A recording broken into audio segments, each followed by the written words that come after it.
Welcome to LOA Today. Walt and life coach Linda Armstrong here. Today is Friday, August the 31st, 4 p.m. Eastern Time, your second daily dose of happy for the day. And August is coming to a close. It has come to a close. This is it. It's the last day of August. It's like this is the Labor Day weekend coming up. That's the unofficial end of summer here in the U.S., and I can't hardly believe it. What happened to summer, Linda? I don't know. Like when you said that, it hit me. This is the end of the month. Well, like what? What happened? Yeah.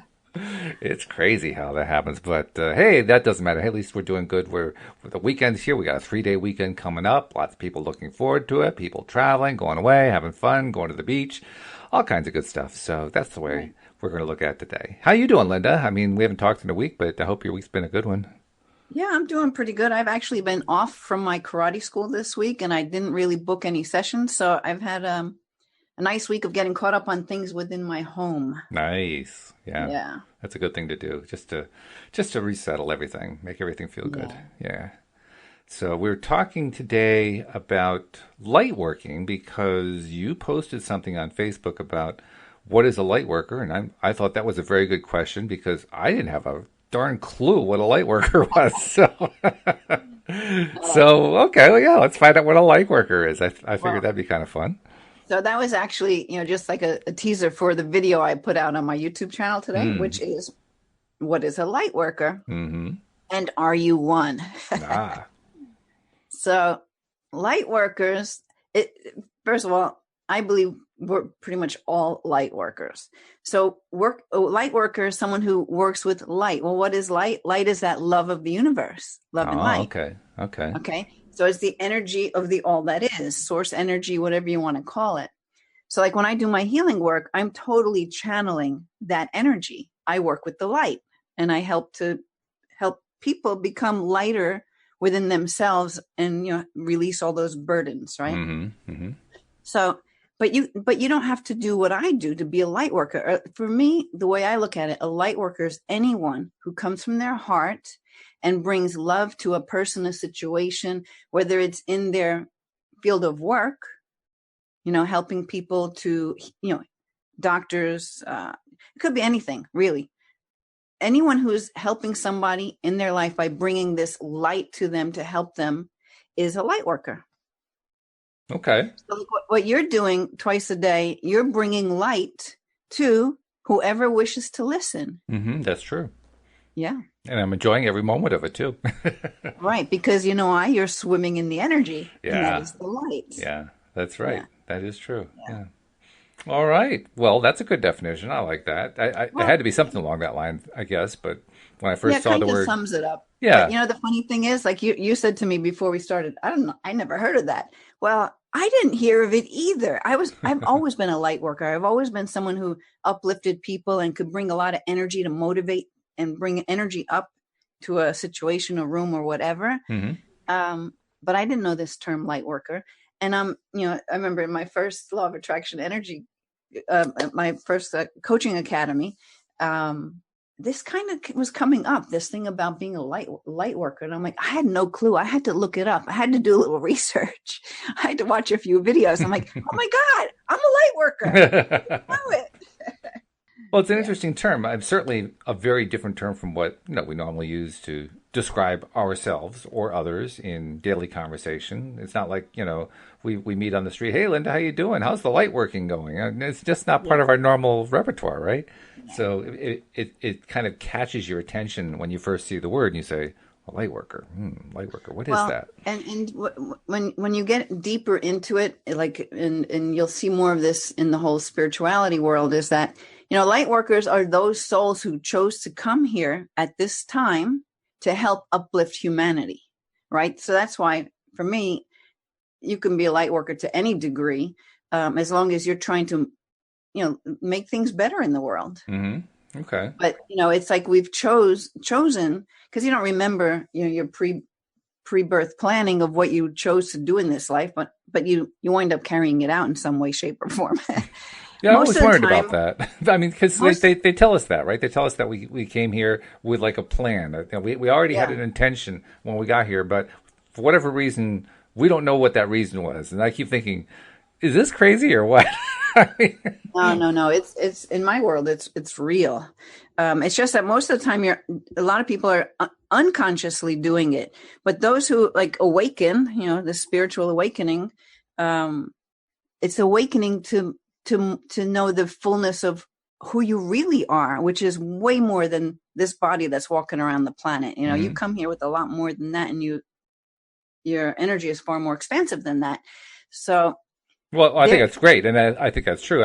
I'm just looking at the part of it that says, well, we don't really remember exactly why we came here, and that's the part I'm thinking, why wouldn't we want to? I mean, what is it that makes it so important for us to cut off the memory? That's the part I don't quite get. I've heard various explanations for it, and they all have some degree of plausibility, but even so, it's like, doesn't that seem like tying your hand behind your back?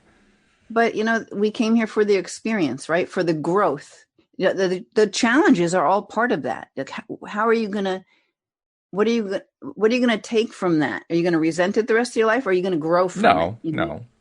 I mean, I don't see any reason to resent it. It just seems it's curious. No, but it's a curiosity. Some people get stuck there. But so anyway, getting back to that, like there's a book. This book, I love this book. It's called Your Soul's Plan, and I'll find it on my Audible so I can tell you who wrote it. I forget his name. Rich Schwartz. Let me see. Robert Schwartz. Your Soul's Plan. Discovering your pre-birth planning. And did I tell you about this book already?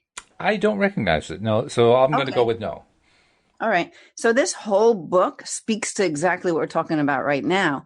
And this guy who wrote the book had his own spiritual awakening, and he started working with other people to help them to heal in their life, and found that somewhere along the line, he got hooked up with a bunch of these different mediums who can actually see pre-birth planning. So like this, there's probably 12 stories or so in the book about people's real life experience and how even without them knowing it, they came to an understanding of why it happened and how it had them grow in their life. Right. Yeah, I don't want to give away any stories, okay. I've listened to the book 3 times now, so it doesn't matter if I tell you some of the stories. But I mean, there's one where this woman was, basically blown up from a pipe bomb in her boss's mailbox. Ouch. And she actually shouldn't have survived, but she did. She went on to be a speaker who helped so many people that have gone through tragic and traumatic experiences such as hers to go on and live a beautiful life. Now, she didn't hold resentment, not even for the bomber. Which is really something. Yeah, and like that kind of forgiveness came to her while she was still in a coma. She had all this experience with spirit. Wow. And so when these mediums hooked up with her, and they don't know her story, they're just doing a reading for her, they saw the whole thing. They saw that she was going to forgive these people. They saw that this would be a catalyst for her helping millions of people. And there are a lot of stories like that. There was one story in the book where this girl was actually a victim of incest, rape from her father, right? Wow. And she actually forgave her father. This is her real life story. But when they went to the pre-birth planning, they hooked in and they saw how she was asking her father to play this role for her, because we have soul families, right? So like the souls meet. It's a big gathering, and you're deciding what it is you want to experience in this life, and then all the players in it, like we all agreed to it. There's no chance. So she was asking this soul, her father's soul, to be the one who would do this to her, and he was refusing. And she said, no, I really need to learn this. This is something I have to do this. And I need it to be you. And so he said, well, I will only play this role for you if you forgive me in this life, in that same lifetime. And she actually did. So it's pretty fascinating.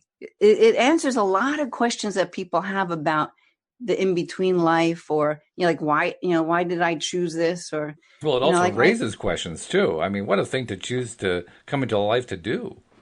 Well, what a brave soul. Well, brave, yeah, that's one word.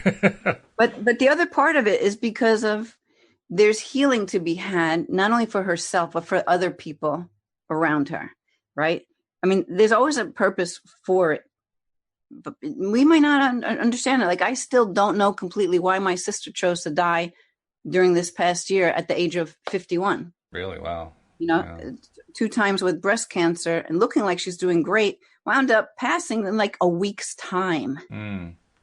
But I know that that's how she needed it to be for her, because she was a fight. She wasn't going to give up. So it Mm-hmm. had to kind of take over her real fast, almost without her knowing it. Mm. And it's very interesting. So actually, I think she's just teaching unconditional love, because there's been a lot of things that have been happening since then that you really need unconditional love for. So, Wow. yeah. Yeah. I think what got me first, and I don't know where our topic is anymore, but it made me think of I'm not how, really sure either. We started off with light working, and now all of a sudden, whoa. because we're all, why? Because we're all light workers. We're all here to help the humanity grow. Okay. Yeah. So I was going to share a story, and I didn't get this at the time. Okay. Like now I can use the word God and I have an understanding for the word God. But when I was growing up, I didn't, because I felt like it was being forced down my throat. And I really Mm. rejected and resented being forced to go to church and do all these things. By the way, I Um, have to mention, it's amazing to me just how often I hear that story. That was my story too. I have talked to so many people who have that same story. It doesn't get yeah. any play in mainstream society, but oh my goodness, there are a lot of people who have that experience. Yeah. And well, some people won't even admit it out loud. Oh yeah, sure. Sometimes for good reason. But, but, but so I wanted to say there was this we had a karate student, a 5-year-old girl who got a brainstem tumor, Mm. and looked like she was going to do okay, but she wound up dying after 2 years at the age of 7. So at the time, I remember thinking I was really pissed off at God. I'm like, there's no God. How does God let 7-year-olds die of brainstem tumors? Mm. That Sure. kind Yeah. of a thing. Right. But what I realized once I started opening up spiritually and doing all of these courses and learning all the things I know now, early on in this journey that I'm on now, it hit me because I remembered that at her services, so many people got up and spoke about how much they learned through her journey, Mm-hmm. even her parents. Like that was like comforting. That is like everyone, and they had a lot of friends, a lot of family. Everyone who came in contact with her was uplifted by her while she was dying. Mm. So it made me think, oh my God, it hit me like a ton of bricks. And I'm getting goosebumps right now as I say it. She came here for that experience to teach those lessons to all those people, because we were all forever changed. Wow. I don't know what even. I have no idea what to even say to it other than wow. That's it. Just wow. Yeah. But that made me be able to say, oh, okay, God, so maybe it wasn't your fault.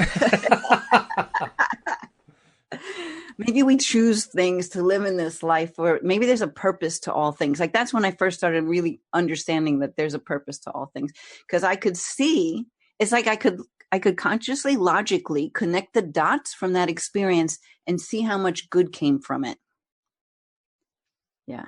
It's really something. I mean, that's one of the things that Abraham tells us about very frequently. How they explain how the law of attraction works. They explain that we attract everything into our lives, both positive and negative. And eventually, they get to the point in their explanations where they say, "What we're really trying to do is we're trying to get to the point, we here in this physical plane, we're trying to get to the point where we're feeling good about everything that's happening, even the stuff that we normally don't like." And by feeling Yes. good, it's not that I feel good that the bad thing happened, but feeling good around it, so to speak. Finding Right. other things going on around it, and that plays into that. But boy, oh boy, that's a hard message when you're faced with like a 7-year-old dying from cancer and producing this story where everybody was uplifted by it. Like that. That's a hard one. But I tell you what, it was that understanding that made it so much easier for me during my sister's experience. And I was able to be there with her for like all of that time and help her have an easy transition. Mm-hmm. You know, um, if I didn't have this understanding before, I would have probably been in a different space, and I would have been sending her this energy of, resenting that she's dying and all this kind of, who knows what. I didn't have that. I was very much able to be in that energy of peace as she had went through whatever she went through at the end there. Mm-hmm. Yeah.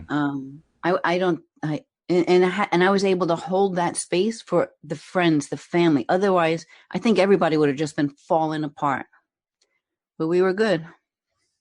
Well, perspective is everything, and it's got to be also true with the difficult situations where a loved one dies and it feels like they really shouldn't have died, and Yeah. the loss that you feel in that kind of situation is acute and intense. I mean, those are the times when we need it most. That's for sure. Yeah. Yeah. But sometimes you can almost look at it like you're being selfish because you want them to be there for you in your life, but they had a different plan that they needed to fulfill. So it's kind of like, you're only hurting because you have the absence of something that was within your life, right? Oh yeah, it's the absence that you're Yeah. focusing on. If you weren't focusing on the absence, you wouldn't feel the pain. Right. I mean, that's one thing that I've learned, and I learned that actually with Louise, because there was an incident a couple of years ago, which I've related a few times here on the podcast, where her stepmother died, and shortly after that death, Louise was in really a rough place because it was a day when she would normally have called her. She usually called her once a week, and now she couldn't call her, and it was overwhelming her, and the pain and the loss and all that was really, really difficult.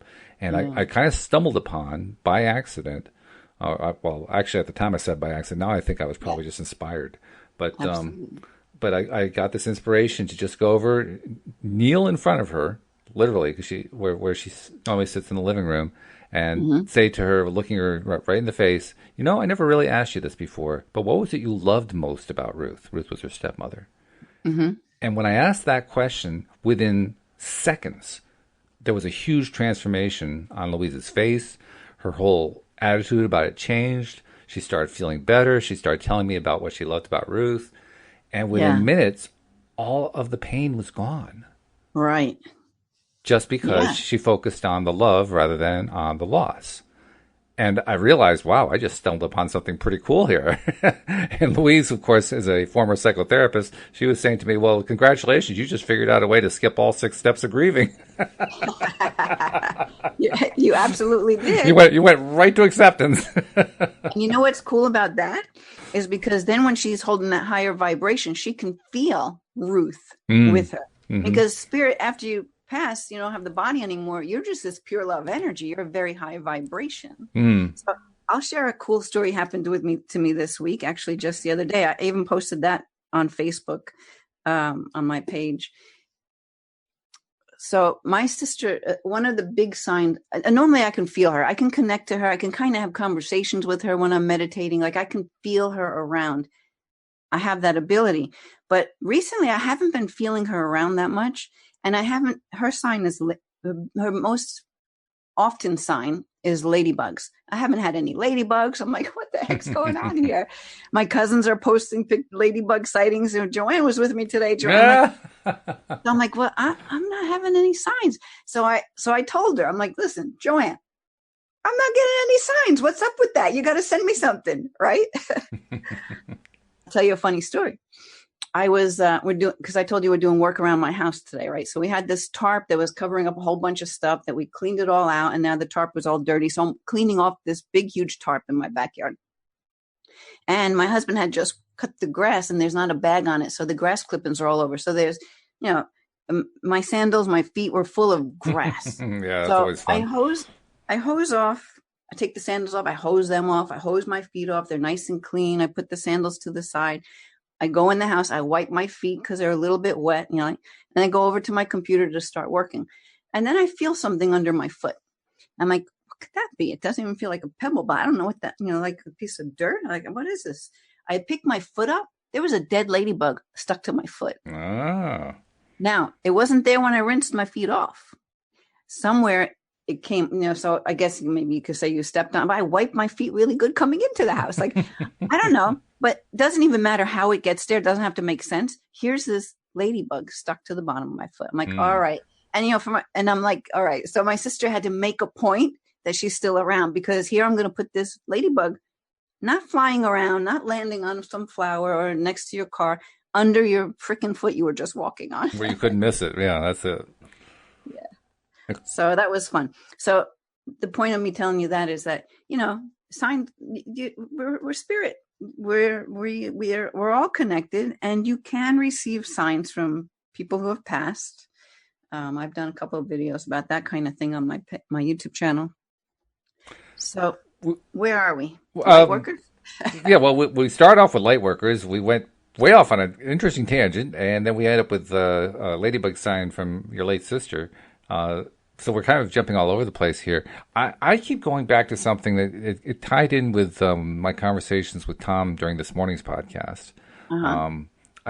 I've seen these posts today that, and I found them in Law of Attraction group, so that there was a very definite context to them, and they were posts from people who were, for the most part, hostile to the concept of the law of attraction, which in and of itself is interesting. Why do you bother to go into a law of attraction group if you don't even care about the darn thing?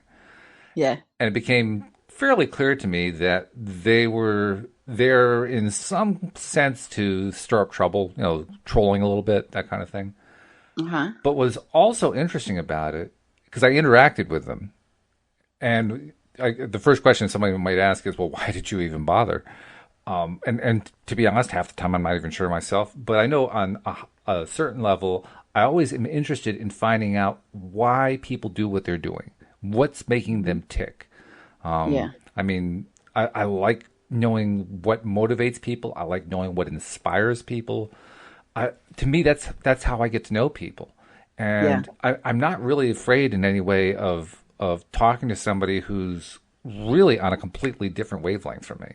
It doesn't bother me that much. It's more of an intriguing thing. Like, I want to understand why you're on such a different wavelength from me. Right. Sounds like curiosity. It is curiosity, yeah. So I engaged with them and was trying really hard not to be offensive. I mean, I was sticking with my viewpoint, of course, but I wasn't, shoving it down their throat or anything like that. Yeah. And it was interesting to just experience there was a degree of pushback, but there was also them kind of jockeying. Each one of them in their own way was trying to push their own little agenda and so forth, which is fine. That's normal.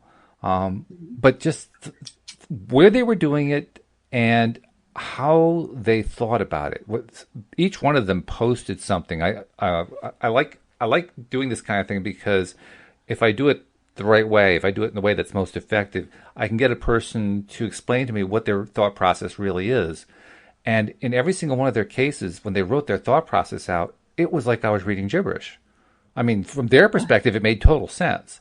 But from my perspective, I'm thinking, WTF? I mean, what's going on here? I don't understand a word they're saying. I mean, the words, I know all those words. I've seen them, strung together. But when they string together this way, it just doesn't connect with me at all. What is going on? Uh-huh. Now, I'm not even sure how to tie that into what we're talking about, but I just keep going back to it. Why is it that somebody goes into a group that's on a topic that they're hostile to and then puts out ideas that were drawn from them because I was encouraging them to do that, and those ideas make no sense to me? Why? What's going on there? I don't know. I can tell you one reason, because you're on two different vibrational planes. Well, that's true. Yes, that has to be true. Yeah. Yeah. It's just fascinating to me. It's not going to resonate or make sense with you because it doesn't exist in your experience. Well, one of them actually I could identify with to an extent because where she is at is somewhat similar to where I used to be at. Not totally, but there's a certain similarity to it. And where she's at right now is basically, if I had to really, really cut it down to a nutshell, it's in like conspiracy theory territory. So, there's this big conspiracy going on of X type, and, they're taking over the world, and there's nothing you can do about it, and, we need to, group together and unite and fight this horrible curse and all this other kind of stuff. So, very angry, very victimized, very much of a victimhood mentality. And I know that mentality because I was there. I've largely grown away from it, but I know, I even wrote a book when I was in that particular mentality. So it's very familiar to me. And yet I found myself, as I'm interacting with her, realizing, well, first of all, and I was pleased about this, just how far away I've moved from that. Right. I mean, I've now have a completely different perspective from where I used to have. But also, I found myself trying to find a way to connect to her where I remembered it would have been like to be connected to in that space. And the most fascinating part of that was when I tried to do it, I stopped getting responses from her. Which reinforces what you're saying. I mean, because even when I tried to reach her on where I was pretty sure she was at vibrationally or intellectually or conversationally. Just Uh-huh. reaching her that way was more than she could handle. It was more Well, than she was actually, willing to handle. she might have felt vulnerable because maybe she felt like you can actually see her, Yeah, but which is possibly. what she wanted in the first place. But then when it came, it's like, oh, It wasn't hold on. quite what she wanted. Am I ready to go there? Yeah, yeah. But You know what? it's fascinating, though. Let's go to the cards I picked. So I pulled three cards from three different Oracle card decks, Oh, okay. and What now? I've never What done kinds this. of cards are these? I mean, you mentioned that before the show, Oracle card decks. But what is Yeah. that? So an oracle is like, it tells the future in some way, right? An Oh, oracle. okay. Like, yeah, remember in what's it called? Matrix? There was the The oracle. Matrix. She Oh, could that's see. right. Yeah, the character Nick Yeah. called the Oracle. Yeah, So she smoked cigarettes. I there's always thought that was weird, but okay. there are so many different decks you can get and cards, that you pick a card and you see what it says. Now I do this a lot of times with like meditation groups, even with clients when they come. I'll have them when they come in person. Sometimes I'll do it online. I'll pick for them, but they pick a card. It always talks. It's always addressing what they're actually coming in for that day. And a lot of times we'll pick a card at the end, and you'll see that the message is totally an answer to the first part. So it just blows my mind. I'll have groups of like 8 people at a time, and we'll pick cards, and the things that come up in the cards, we're just blown away. You could never make it up. Okay. So we'll see what this is today. So I picked 3. I just connected with Spirit. I'm like, okay, Spirit, show us 3 cards that I can maybe talk about today on the show. Mm-hmm. So I didn't even really read them, but I just have them here. So the first one I picked is from a card deck that's called The Enchanted Map, and it's by Colette Baron Reed. So in this deck of cards, there's like, I don't know, 50 something cards, or sometimes 70 cards or something Mm-hmm. in a deck. If you pick up the card and you read it and it's upside down, there's a message for the upside down, and there's a Okay. message for right side up. Okay. So this card is called the Magical Map Shifter, and it came in reversed, upside down. So what the card is about is Spirit orchestrates everyone's destiny. That's what the theme of this card is. But now we have it in the reverse position. And so in the reverse position, the Magical Map Shifter card may bring you the opposite of what you seek. Perhaps you're in denial about your situation and refuse to see the truth. Or maybe you've been traveling down a path that has constantly led you to a field of poppies where you fall asleep and dream of desires that never find their form. To have the life you really want, you must match its vibrational energy and resonance with it. Sometimes our greatest hurts and disappointments are what awaken us to our need to shift to a higher frequency. If your heart aches because someone is breaking it, this discomfort will lead you to a more authentic life. Don't linger in the pain or blame the magical map shifter for alerting you to the illusion you clung to. Know that the treasure lies elsewhere and can be recovered once you've healed the wound that is reflected in those who've come to you as a catalyst for growth. So, it's talking about really that no experience is a bad experience because it's all leading you somewhere. Okay, but it goes on. So it says, as you experience yourself transforming into the highest version of yourself, you'll come to understand that you're always fortunate when you meet up with the magical map shifter. All right. Why So why a map? Why a map shifter? I'm still not completely clear why the card is called that. I don't really know why the card is called that. The magic. She named all these. Actually, I don't know the traditional tarot, if this is supposed to make sense with that. I have no idea. But it's the card that has to do with spirit orchestrating your destiny. So, Okay. The map shifter. So if you have like an experience you consider to be a bad experience, but it takes you to a better place, it's the shifting, right? I guess. Yeah. Okay. Yeah. So, but that's pretty interesting because we talked about, I mean, for me, it kind of hits a little bit to some of these conversations we had before about, an experience like the little girl dying at 7. Mm-hmm. It actually shifted a lot of people's lives in a way that it was very deep and profound for them. Mm-hmm. You Yeah. know? Certain similarity there. Okay. Yeah. Okay. So then the second card I picked is another Colette Baron Reed. I have like 30 different decks. Oh, jeez. These are the ones I had because I use them. These are the ones I had with me here at my home because I'm home today. So this one's from a new one of hers called The Good Tarot, and it's Colette Baron Reed. Okay, so this card is going to be a simple explanation. It's called the Ace of Air. It has a really pretty Pegasus on it. Okay, so the Ace of Air, it says destiny and fate, the law of karma, powerful forces of transformation at work, and synchronicity. So it says meaningful coincidences and forces beyond my human control are operating in my life right now for the highest good. Things are happening now with great velocity. I can expect quick results that will lead me forward with excellent information. So I don't know what you're feeling from that, but right away what I get is, again, like sometimes things are happening in your life and you're thinking it's the worst thing that could possibly happen. But it isn't until like 5 years later when you look back at it, you're like, wow, that was the best thing that could have happened. But when you're going through it, you don't always see it. You know, like I didn't see what good could ever come from this little girl, Jenna, passing away. And even some things going on in my life right now don't necessarily, I know that it's going to lead. So I don't have to get crushed over some stuff because I know it's leading me somewhere better.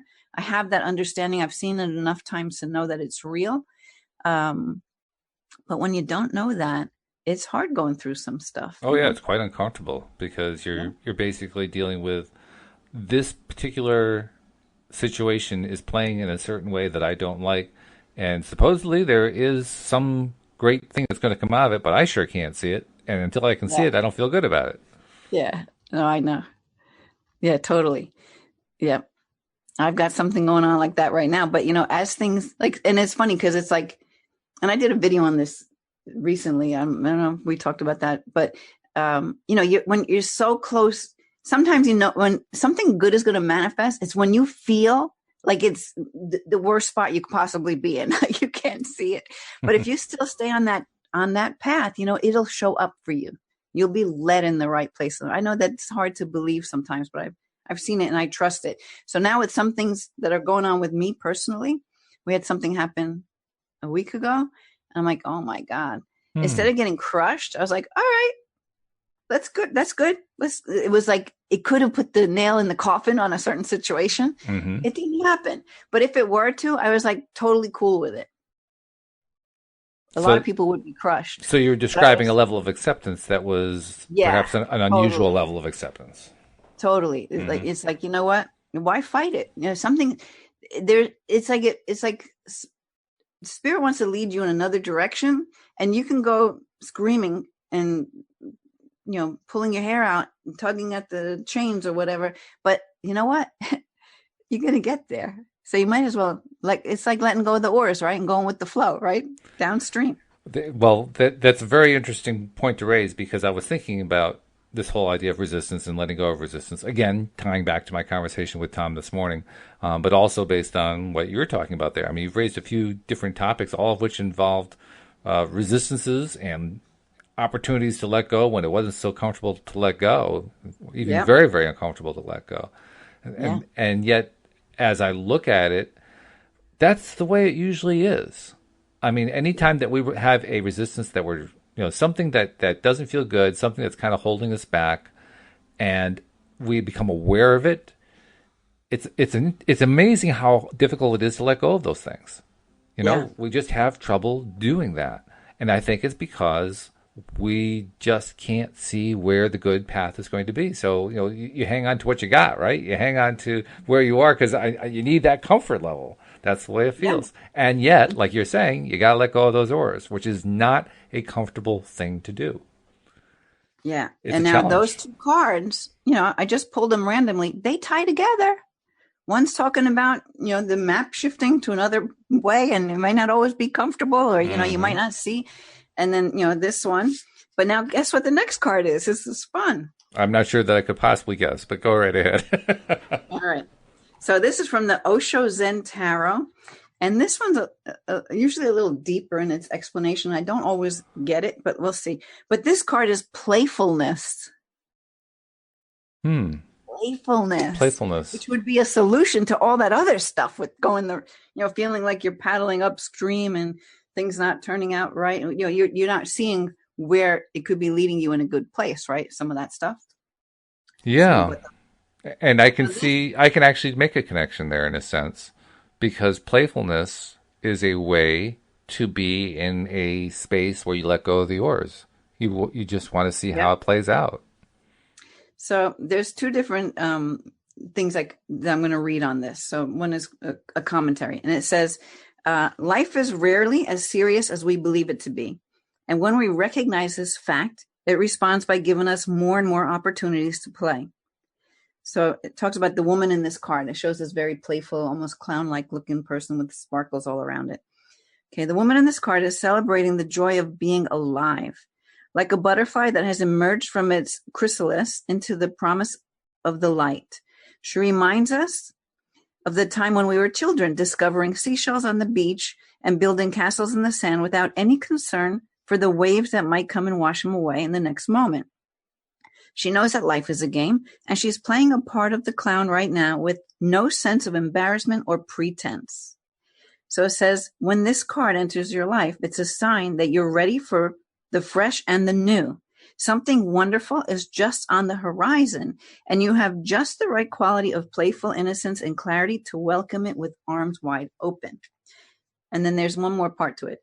It says, the moment you start seeing life as non-serious, a playfulness, all the burdens on your heart disappear. All the fear of death, of life, of love, everything, it just disappears. One starts living with a very light weight or almost no weight. So weightless, one becomes that one can fly in the open sky. So it says Zen's greatest contribution is to give you the alternative to the serious man.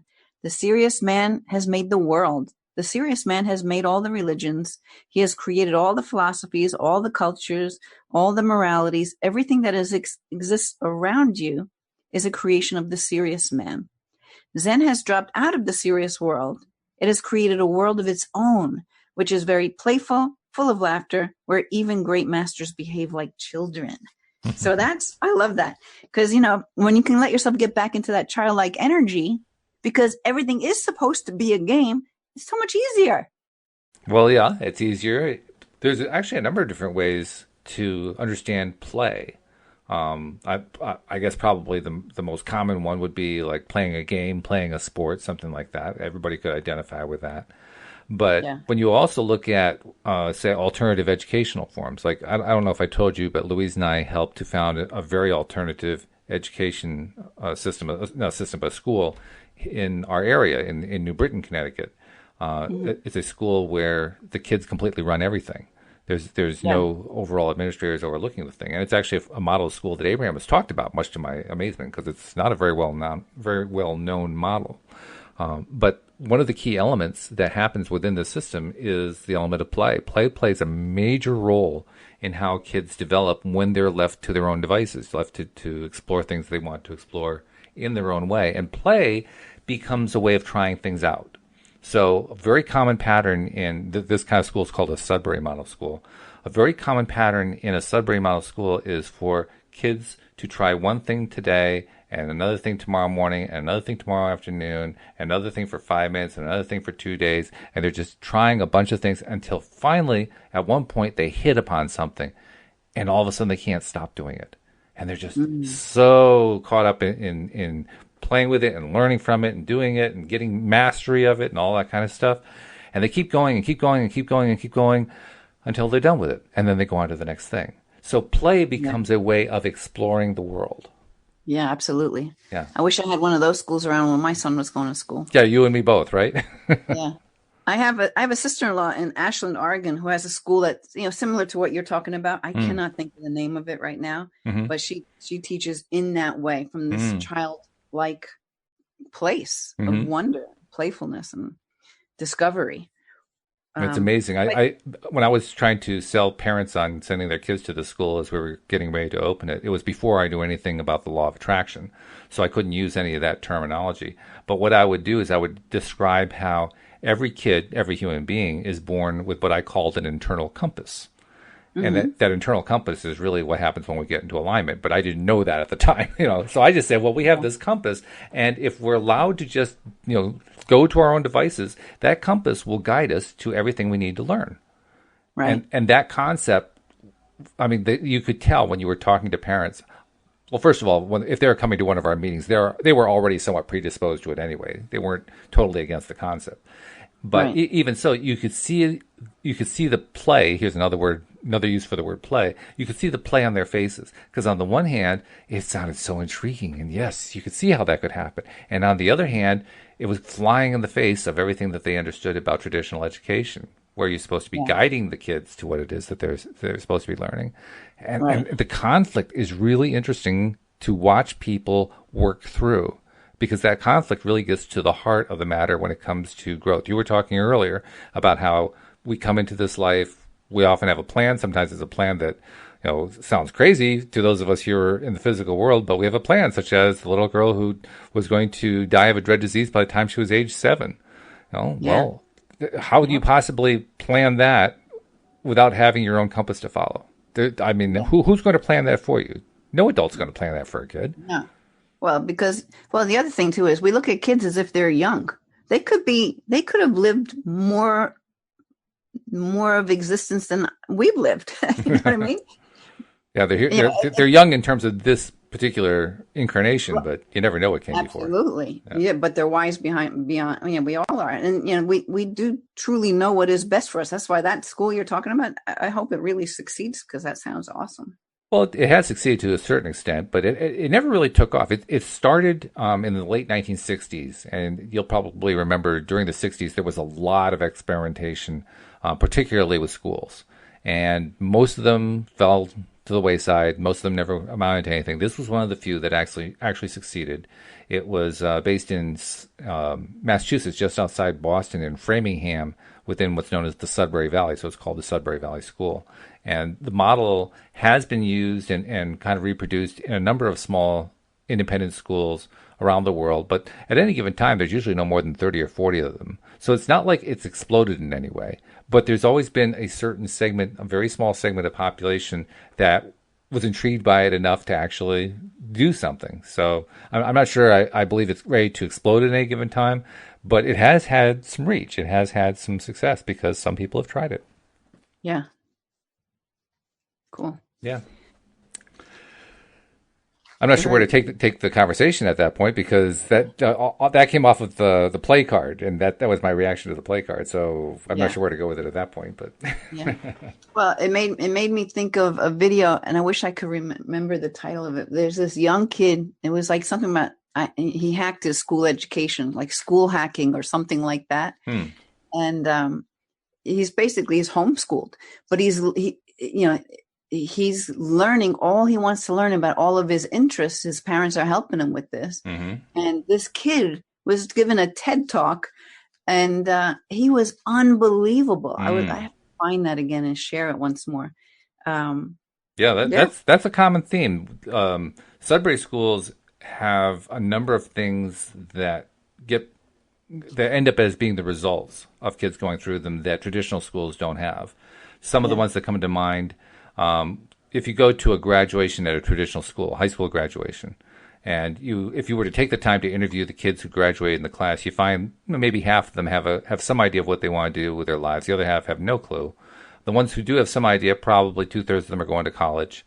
And you ask them what they're going to college for. Some of them know, some of them don't. Some are going to, I'm going to be like a general major till I figure it out, that kind of thing. So there's not a whole lot of definite clearness of purpose. If you do the same thing at a Sudbury school, now granted, Sudbury schools are much smaller, so we're talking about smaller graduating populations. But if you do that at a Sudbury type school and you ask the graduates what they're planning to do, it's extremely rare to find one who doesn't know.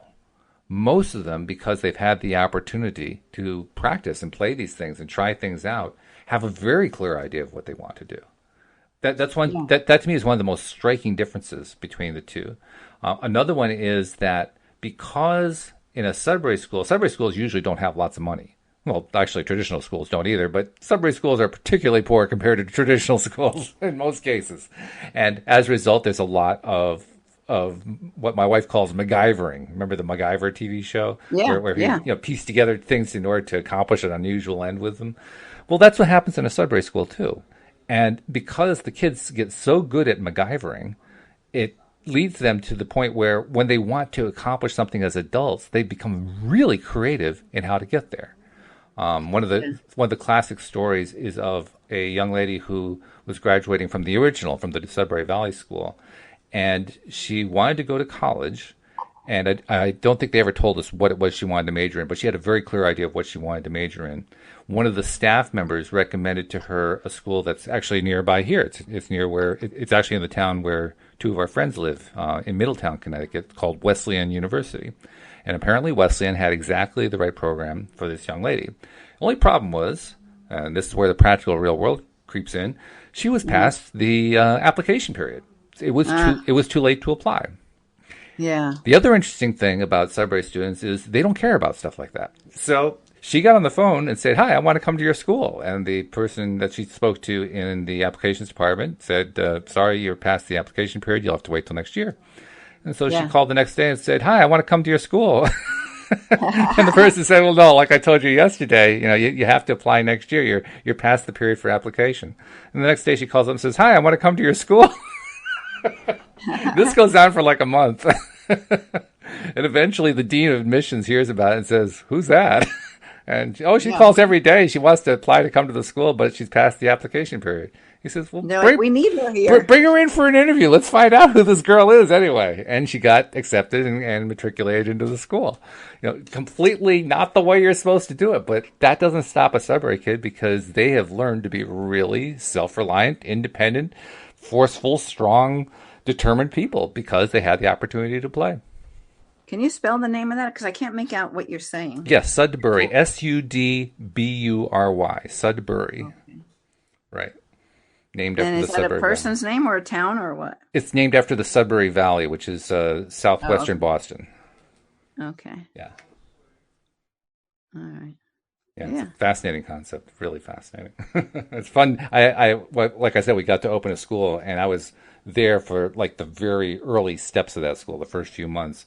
And oh my God, it's fun to watch kids not only practicing that, but it's fun to watch them as they transform from the traditional environment to the Sudbury environment, because all of them came from traditional schools before we founded the school.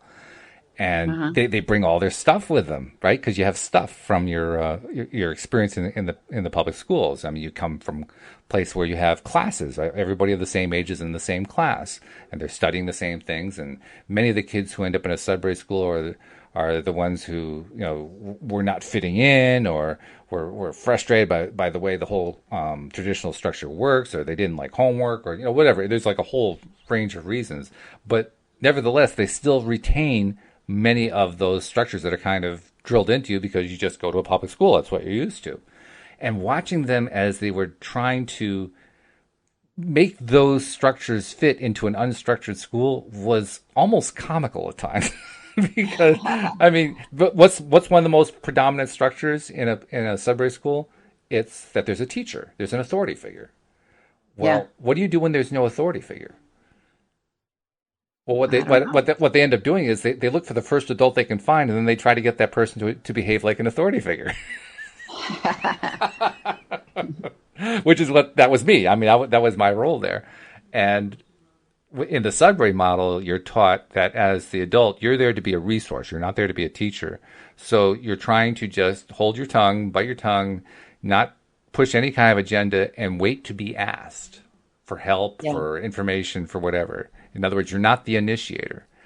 Right. Well, obviously, you also need to have some kind of process for handling disciplinary problems. And there is a process for that. It's called a judiciary committee.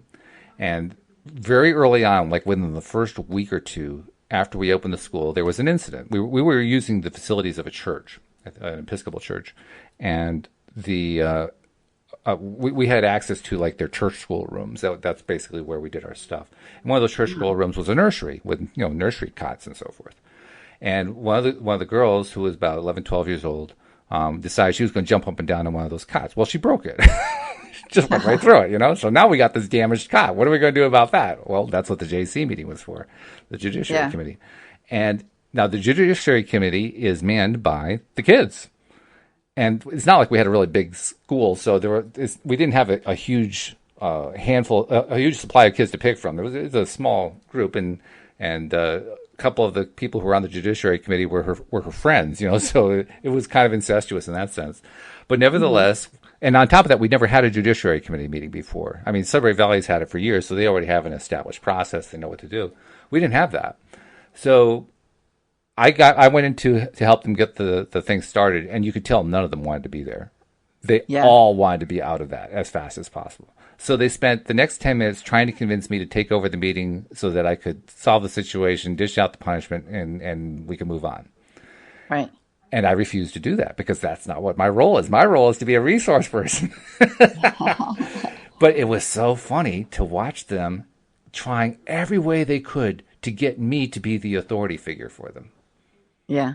And very creative ways of doing it, too. I mean, I can't remember what all of them were at this moment in time, but they were just using, how kids can be. They just create all kinds of different scenarios in order to try to get where they want to go. Well, they finally got to the point where they realized he's not going to help us. He's not going to bail us out. We got to figure this one out for ourselves. And they did. They actually figured out what to do. They figured out, okay, well, we got to replace this thing. We can't not replace it. The church is going to kick us out if we do, and we'll lose our school. So we can't do that. So we got to find a way to fix this thing. We don't have enough money. There's not enough money in the budget to fix it. So we got to raise money somehow. And they literally had to work through the whole thing, and they did. They figured out how to raise the money, how to get it fixed, who was going to fix it. They solved the whole problem themselves. That's great. I bet you once they started getting into the process of solving it, they probably all got really into it. They didn't actually. Not on that first meeting. Over time, that's what happens. At first, they were still resisting it every step of the way. They were doing it because they had to. They felt like they were being forced into it because otherwise they were going to lose their school. But they weren't jumping in up. I can hardly wait. Let's take the next step. It wasn't like that. That takes a while, especially when you're moving away from a traditional model. But if they came up with the creative outcome, they must have somehow got into the flow of. They did. Yes. Yeah. It took some doing to get there, but they got there because it was the first time. Yeah. But you're right. After a number of different Judiciary Committee meetings on a variety of different topics, it does get easier for them, and then they just fly with it. Yeah. Yeah. Which is really cool. I like that school. Yeah, I do too. My saddest moment was when Louise and I had to move away because I had to go help my parents move into a retirement center in Virginia, and we actually stayed in Virginia for nearly 11 years after that. But we had to leave, after like the first 3 months that school was open. That was one of the hardest things I've ever did. However, there was one really, really good thing that came out of it that I want to tell you about. The girl who jumped up and down and broke the crib, she was a really troubled soul. She was in the foster care system, never fit in well with any school, always had terrible grades, was on various medications, basically labeled a sort of a passive-aggressive troublemaker, all that kind of thing. She ended up becoming the president of the school. Wow. And she's one of the greatest advocates for Sudbury today. She just completely turned her life around. Wow, that's beautiful. I was so proud of her, just so completely proud of her. And she did it. I mean, it's not like somebody else did it for her. She did it. Yeah. So you can almost see how she might have chosen to have that rough start so that she can step into her power. Having seen it, I can see it now. If somebody had told me that before it happened, I would have been really skeptical. But having seen it, I can see how she set herself up for that and how she ended up leveraging it to produce this amazing result. Right. Yep. Wise little girl. Very. Not so little now. She's in her 20s or early 30s. But she started out. She did. Little. She did. Yeah. So I'm not sure where to go with that, but I just keep thinking about what's going on with her. I got to get in touch with her one of these days, find out how she's still doing. I hope she's still doing good. I haven't talked to her for a few years. But well, and so she's ahead of the school, you said? So she was at that point. She was while she was still in the school. She became the school president, and then when she graduated, she was in that role for a while. I don't think she is anymore. But I mean, that was a few years ago. We started that school we started September 11th, 2002, so 1 year to the day after the attacks. That's when we started the school. And she was with that school for the next 5 or 6 years, something like that, and then graduated and stayed at a supporting role for a few years after that. So, I mean, obviously it's been a few years since she's been involved, but she was there for quite a time. Yeah. I'm sure it totally molded her life and set her up for whatever it is she's doing. It certainly made me feel good that I helped to found that school, because I felt like, wow, what a gift we were able to give to her that enabled her to make those massive changes. Because I mean, when you look at the statistics of what happens with kids who are in foster care, particularly the ones who've been in there for a number of years, it's not pretty. Right. It's so you really know what? Not pretty. I just have to point out another example of being a light worker. Yes, that's true. Yeah.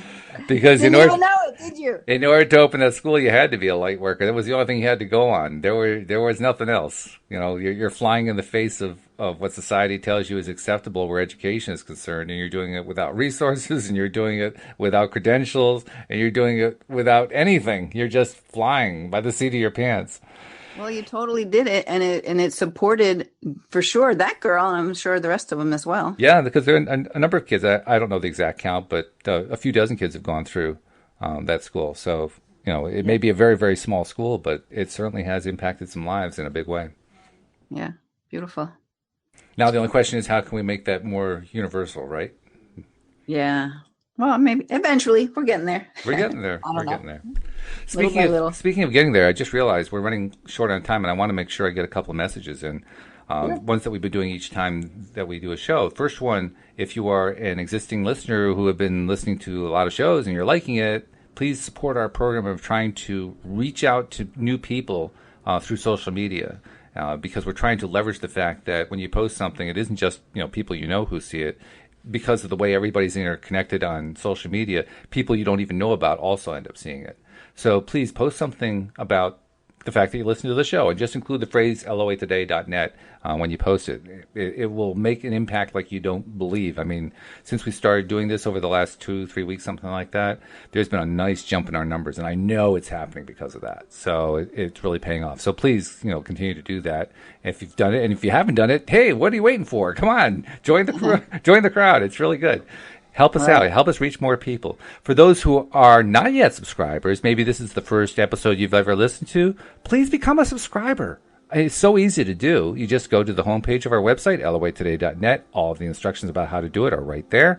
And once you're done, all of a sudden you get all these episodes coming to your phone, to your smartphone or your tablet every single day, every single time that we do them automatically.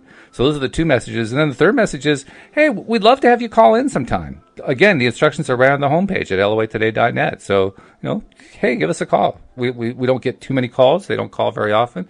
But every once in a while we get somebody. And, oh, God, Linda, it's so much fun when we get somebody. Oh, I would love that. Yeah. It's great. So, okay, we got about a minute left. Oh, yeah, well, why don't we let you tell about you, too. You have coaching services and you provide energy work. Tell people what you do and how to reach you. Well, I basically help people clear that subconscious programming that is blocking them from stepping into their full potential to live a life that they love.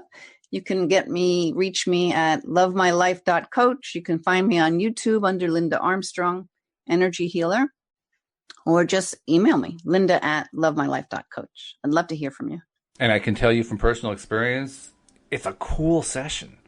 It's a lot of fun. I mean, we talked about that one last week, but I mean, I had never seen anything like what you do. Yours is quite novel, quite unique. I mean, I've talked to people and worked with people who are psychic. I've worked with people who are coaches and talked with people who are coaches. I've gotten sessions with people. I've never seen anyone who combines them together the way you do and then tells me afterward, well, I never really thought about myself as a psychic. I just kind of go with what comes, and I put together whatever I've learned or whatever I'm learning as I'm doing the session, because things will come. Things will come in. Well, this has been good. One of those topics that kind of meanders all over the place, but it's got some good stuff in it, and I'm glad that we did it. Thanks for doing it, and I look forward to talking to you a week from today, actually. Thank you. Have a great week, Walt. Thank you. You do the same, and we hope that you'll come back, too, and keep tuning in every time, because we do these shows not only for us, we do them for you, and we hope that you're getting the most out of them. We want you to have that daily dose of happy, so keep coming. Right. And we'll see you all next time as well here on LOA Today. Goodbye, everybody.